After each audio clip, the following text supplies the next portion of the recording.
여호와 우리 주여, 주의 이름이 온 땅에 어찌 그리 아름다운지요. 주의 영광이 하늘을 덮었나이다. 주의 대적으로 말미암아 어린 아이들과 젖먹이들의 입으로 권능을 세우시며 이는 원수들과 보복자들을 잠잠하게 하려 하심이니이다. 주의 손가락으로 만드신 주의 하늘과 주께서 베풀어 두신 달과 별들을 내가 보오니 사람이 무엇이기에 주께서 그를 생각하시며 인자가 무엇이기에 주께서 그를 돌보시나이까. 그를 하나님보다 조금 못하게 하시고 영화와 존귀로 관을 씌우셨나이다. 여호와 우리 주여, 주의 이름이 온 땅에 어찌 그리 아름다운지요. 참 아름다운 시인데요. 하나님이 누구신지 또 인간이 어떤 존재인지 어쩌면 이렇게 잘 묘사하고 있을까, 이런 마음이 드는 시인데, 누가 썼나 보니까 다윗의 시라고 되어 있고요. 또 괄호 안에 설명이 붙어 있기를 인도자를 따라 깃딧에 맞춘 노래라고 되어 있습니다. 여기서 인도자가 뭘 뜻하는가 제가 좀 뒤적거려 보니까 지휘자예요.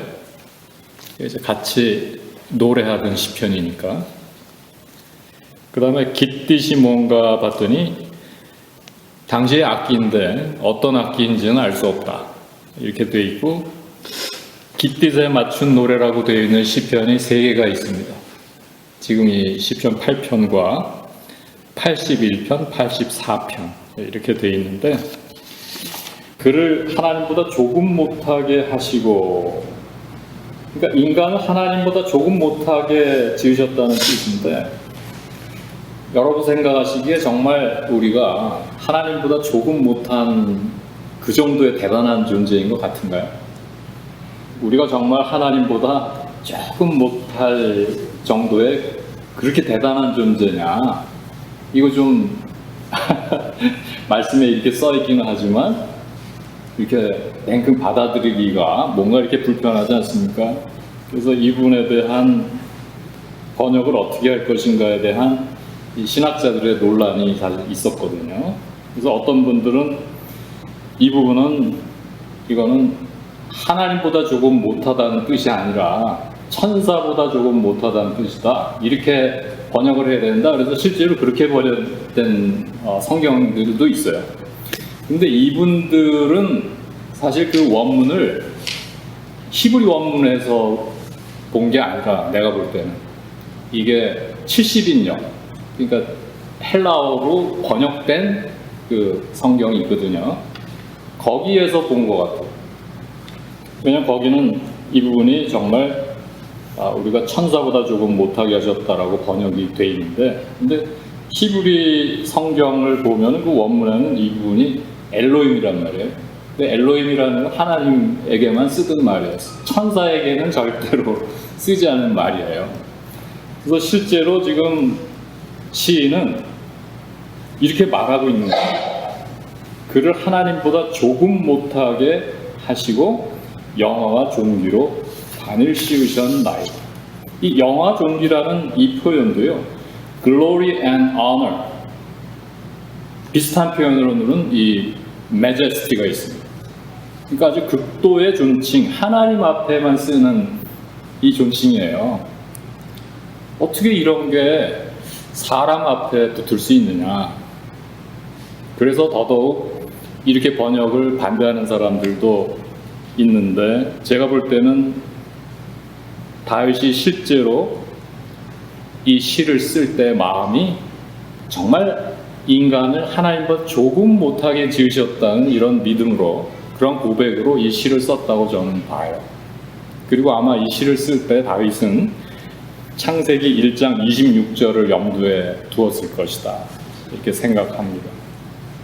거기 이런 내용이 있죠. 하나님이 이르시되 우리의 형상을 따라 우리의 모양대로 우리가 사람을 만들고 그들로 바다의 물고기와 하늘의 새와 가축과 온 땅과 온 땅에 기는 모든 것을 다스리게 하자 하시고, 하나님이 자기의 형상 곧 하나님의 형상대로 사람을 창조하시되 남자와 여자를 창조하셨다. 이렇게 되어 있습니다.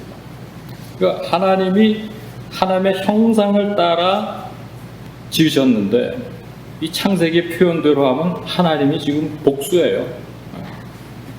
우리의 형상을 따라 우리의 모양대로 우리가 사람을 만들자 그랬거든.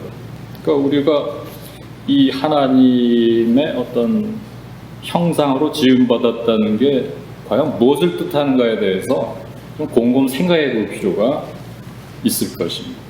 그러니까 조금 못하다는 것은 무슨 뜻인가? 이거 오해는 말아야 되겠습니다. 뭐 우리가 하나님하고 뭐 맞먹을 수 있는 존재다 이런 뜻은 아닐 거예요. 왜냐하면 하나님과 우리는 차원이 완전히 달라요. 하나님은 창조주시고 우리는 피조물이에요. 그래서 맞먹으면 안 되는 거예요. 교만해져서도 안 돼. 이건 그런 뜻으로 이렇게 고백한 시가 절대로 아니고, 그럼 어떤 면에서 이렇게 유사한가? 어떤 면에서 이렇게 유사한 것 같아요? 어떻게 생각하세요?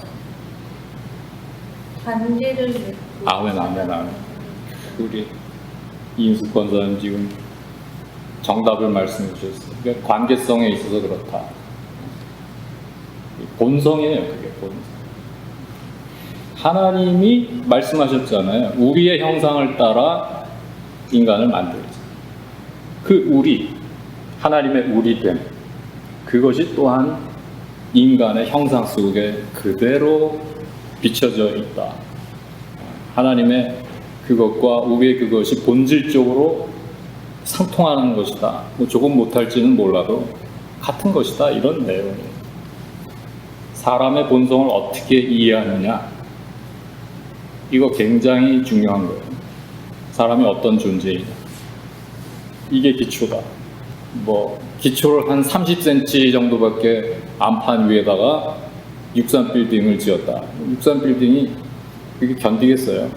안 되는 것처럼 우리 신앙생활에도 이 기초가 매우 중요한데, 그 기초는 뭐 여러 가지가 있겠지만 인간의 본성을 바로 이해해야 된다. 근데 인간의 본성을 바로 이해하기 위해서는 우리가 하나님을 또 바로 이해해야 되는데, 왜냐하면 우리 하나님의 형상을 따라 지음을 받은 존재가 우리 인간이니까. 근데 인간은 어떤 존재냐? 뭐 흔히들 인간은 죄인이다라고 하지만은 그건 본성은 아니에요. 인간은 죄인인 건 맞지만 그거는 원래 하나님이 지으신 모습이 아니라 그 원형이 왜곡된 상태. 그러니까 원래 자기 모습으로부터 유리되고 그 원래 모습이 산사지 깨어지고 병든 상태가 죄인의 상태인 것이지, 인간은 죄인이다, 그건 본성에 대한 얘기가 아니다. 인간의 본성은 무엇이냐? 인간의 본성은 하나님과 굉장히 유사하다.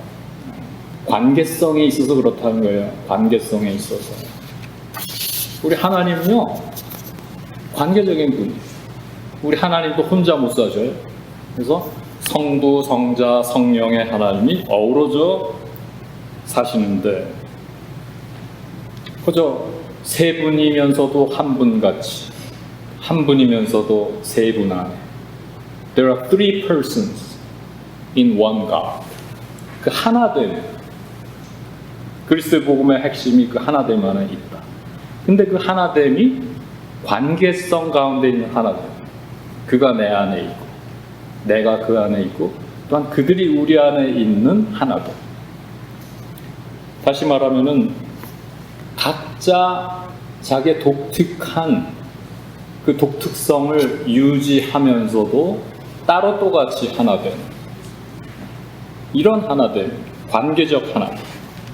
이것은 무슨 엿가락이 들러붙듯이 그렇게 밀착된 하나됨도 아니고 완전히 컷오프 돼가지고 단절된 모습도 아닌 절묘한 조화의 하나됨, 관계적인 하나됨. 우리가 그런 존재다. 이것을 우리가 잘 이해할 필요가 있어요. 그래서 우리는 하나님의 형상대로 지음을 받은 존재이기 때문에 이 관계성을 떠나서 살 수가 없어요. 지으심 받은 그 모습 그대로 우리는 이 성부, 성자, 성령의 하나님이 보여주시는 그 온전한 친밀한 관계. 네가 내 안에, 내가 네 안에. 그렇게 하나 되는 그 하나됨을 우리는 우리 안에서 이뤄가야 되는 것입니다. 그러면 우리가 또 생각해 봐야 될 것은 이 관계라는 게 뭔가? 여기에 대해서도 오해가 너무 많아요. 관계라는 게 뭐예요? 여러분 핸드폰 속에 사람들 이름과 연락처가 잔뜩 수백 개 적혀 있으면 그게 관계입니까? 김재정 자매가 고개를 흔들었습니다. 여러분 페이스북 친구가 수백 명, 수천 명이 되면 그거 관계라고 할 수 있어요? 여러분이 유튜브 채널을 만들어서 팔로우 수가 수만, 수십만, 심지어 수백만이 되면 그것을 관계라고 할 수 있을까요? 관계가 아니에요. 그건 그냥 숫자가 많은 거지. 인기가 많고 파퓰러한 거 있잖아요. 그거는 관계하고는 좀 거리가 있습니다. 자, 여러분이 그렇게 아는 사람들이 많다고 합시다. 그럼 생각해 보세요. 그 많은 사람들 중에 나를 정말 아는 사람이 몇 명이 될까요? 진정한 내 모습을 아는 사람. 그리고 그 많은 사람들 중에 내가 진짜 아는 사람은 또 몇 명이나 되세요? 또 그 많은 사람들 중에 나를 내 모습 이대로 받아주고 이해해주고 품어줄 수 있는 사람은 몇 명이나 됩니까? 나를 정말 예수님의 버금갈 정도로 내가 기쁠 때나 슬플 때나 건강할 때나 병들었을 때나 내가 실패했을 때나 성공했을 때나 나를 사랑해 줄 수 있는 사람, 나를 위해서 기억해주고 기도해주고 나를 버리지 않을 사람은 몇이나 될 것 같아요? 그런 게 없으면 우리가 관계라고 할 수 없어요. 아무리 가족이라고 해도 관계라고 할 수 없습니다. 부부관계라고 해도 그건 관계라고 할 수 없어요. 부모 자식 관계라고 해도 그건 관계라고 할 수가 없고, 아무리 친구라고 말로 그래도 그건 친구라고 할 수 없어요. 하나님과의 관계도 마찬가지예요. 하나님과의 관계에서도 그런 게 없다면, 그런 게 빠진다면 그거는 관계라고 할 수 없어요. 그냥 표피적인 무늬만 그럴듯한 소갈맹이 없는 겉도는 뭔가가 있을 뿐이죠. 그런 거는 아무리 많아도 소용이 없습니다. 그러나 성부, 성자, 성령 하나님의 관계는 진짜 관계다. 이렇게 표피적이고 피상적이고 형식적이고 이런 게 아니다. 정말 친밀한 관계. 그러면서도 서로가 서로를 리스펙트하고 품어주고 이해해주고 서로의 다름을 인정하고 다르면서도 하나이고 하나이면서도 다를 수 있는 이런 아름다운 관계. 이게 사랑이거든요. 근데 놀라운 것은 이 거룩한 하나님의 형상대로 우리가 지음을 받은 존재다. 그를 하나님보다 조금 못하게 하셨다는 이 시인의 고백은 바로 이러한 놀라운 하나님의 형상대로 우리가 창조되었다는 것이다. 어떠세요? 여러분은 지금 지으신 그 형상대로 살아가고 있습니까? 여러분의 가족들 관계 속에서, 이웃들 관계 속에서, 세상과의 관계 속에서. 아니면 그것이 깨어져 있는 것 같아요. 그래서 예수 그리스도가 오신 거예요. 이 핵심적인 부분이 깨어져 있기 때문에 그 방법밖에는 없었어요, 하나님이. 그래서 우리를 위해서 십자가에서 죽으시고 우리를 위해서 피 흘리시대. 우리가 그렇게 할 만한 무슨 건덕지가 있어서 그렇게 하신 것이 아니라 아무것도 없는데 그렇게 하셨다. 그러니 오늘 바울이 로마서 5장에서 고백을 하잖아요.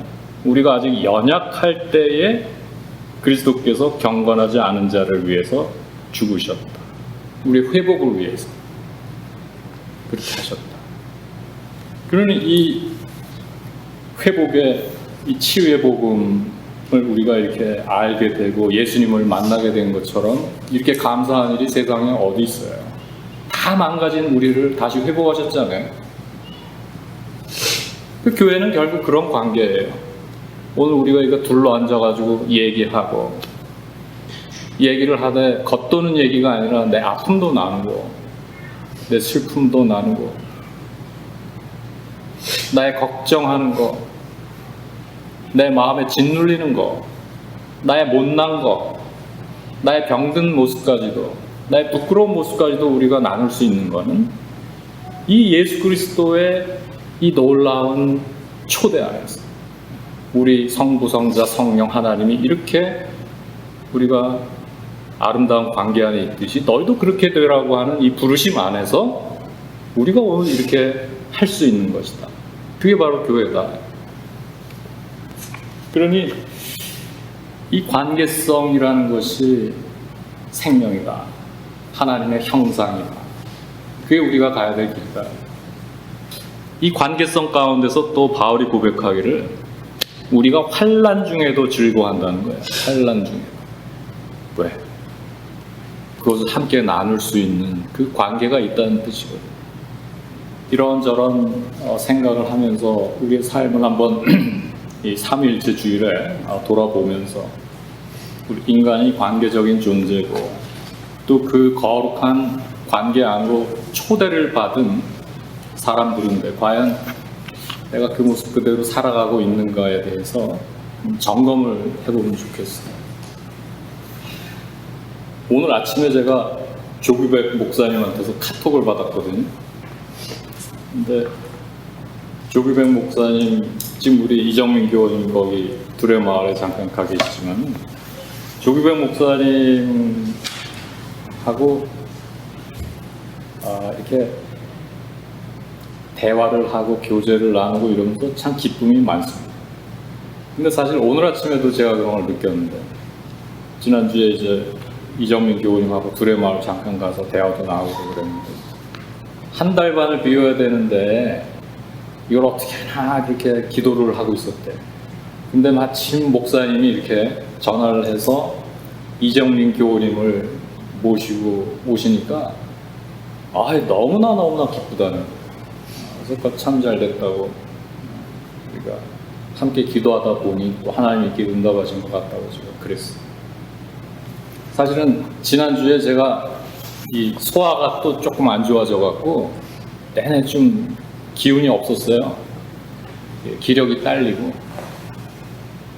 어제 아침엔 저 잔디를 깎는데 너무너무 힘들더라고요. 그래서 요즘에 우리 시큐리티 카메라가 있잖아요. 거기에 내 찍힌 내 모습을 보니까 저 웬 노인네가 저러고 다니 저게 내 모습이었구나. 내가 정말 이게 영양수가 잘 안 되는 거예요. 제 모습, 제 문제가. 정 권사님도 말씀하셨잖아요. 그러고 있어서 오늘 아침에도 사실 제가 힘이 없었어요. 근데 조규백 목사님이 나한테 카톡을 보냈어. 뜬금없이 지형 고마워요. 잘 갔다 올게요. 근데 내 마음이 지형? 그거 좋다. 맨날 목사님 그러고 살았는데 이제는 호칭도 달라지는구나. 마음이 얼마나 기쁜지. 기운이 없다가 지형 고마워요. 잘 갔다 오겠습니다. 이러는데 기운이 팍 나는 거예요. 여러분 왜 그랬을까요? 이게 관계성이에요. 우리가 살다 보면은 이렇게 병들 때도 있고 지칠 때도 있고 낙담할 때도 있고 풀이 죽을 때도 있어요. 그건 누구나 경험하는 거예요. 근데 그런 상태에 정말 내 마음을 알고 또 친밀하고 또 서로를 이해할 수 있는 이런 누군가가 있는 것과 없는 것은 이건 천지차이예요. 완전히 다른 거예요. 그래서 내가 병원 얘기 자주 드리잖아요. 같은 암에 걸렸어도 두 부류가 있다. 어떤 환자는 방에 들어가 보면 막 그냥 꽃다발, 뭐 카드, 뭐 거기는 방문자들이 끊이지 않아. 뭐 교회에서 오고 손주들 찾아오고. 채플린이 갈 필요도 없어. 그런데 근데 어떤 데는 아무도 안 오는 거예요. 병도 힘들지만 그게 더 힘든 거야, 여러분. 여러분, 우리는 그렇게는 되지 말아야 되잖아요. 인생이. 그게 바로 관계성입니다. 뭐 돈 많은 게 성공이 아닙니다, 여러분. 이 하나님이 지으신 이 형상 그대로 살 수 있으면 대성공이야. 그건 돈이 없어도 내가 보기엔. 그러니까 여러분, 하나님이 이런 분이시고요. 성부, 성자, 성령의 하나님이 그런 아름다운 관계를 가지신 분들인데 우리를 꼭 그렇게 만들었다. 그러니까 우리도 그렇게 살아야 된다 이거예요. 그게 바로 교회다. 잊지 마세요. 그게 바로. 자, 이제 이 말씀을 우리가 마음에 가지고 성찬을 받을 텐데, 그럼 이 성찬이 뭔 것 같아요? 성찬은 이 관계성으로의 초대입니다. 예수님이 십자가에서 보혈을 흘리시면서 우리한테 먹이실 때 우리는 피를 나는 형제가 되는 거예요. 끊을래야 끊을 수 없는 그러한 막역한 사이가 되는 거야. 우리가 예수님하고. 그들도 다 하나가 되어 우리 안에 있게 해달라요. 이 간절한 예수 그리스도의 마음이 이 성찬에 있는 거예요. 우리가 이렇게 피를 나는, 끊을래야 끊을 수 없는 그 정말 친구, 정말 가족이 되는 거예요.